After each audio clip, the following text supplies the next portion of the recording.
আসসালামু আলাইকুম। এখন আছি একটি আবাসিক এরিয়া বসুন্ধরায়। এখন দাঁড়িয়ে আছি রাস্তার পাশে। লক্ষ্য করলে দেখবেন এখানে কিছু সবজির চাষ করা হচ্ছে। খুবই রাস্তার পাশে, এখান দিয়ে ময়লা পানি, ম্যানহোলের পানি যাচ্ছে। আর ঠিক পাশেই একটি ফাঁকা জমিতে কোনো এক ভদ্রলোক সবজি চাষ করেছেন। লাল শাক, পালং শাক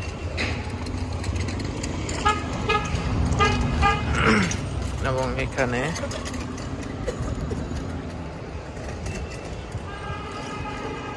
পুঁই শাকের চারা রোপণ করেছেন অল্প একটি জায়গায়, খুব বেশি জায়গা নয়, তাও তিনি চাষ করেছেন।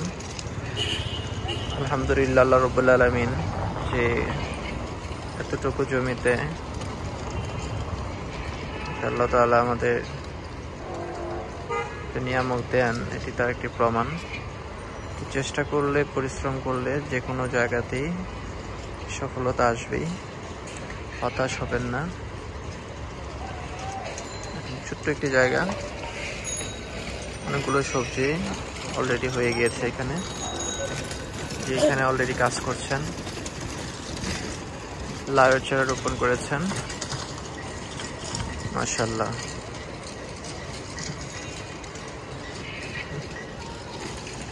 ঠিক ভিডিও করার সময় দেখেন এখানে ময়লা আবর্জনার মধ্য থেকে একটি প্রাণী খাবার খাচ্ছে। তো কার রিজিক কোথায় আছে বলা যায় না। তো রিজিকের জন্য কেউ হতাশ হবেন না। আল্লাহ হাফেজ।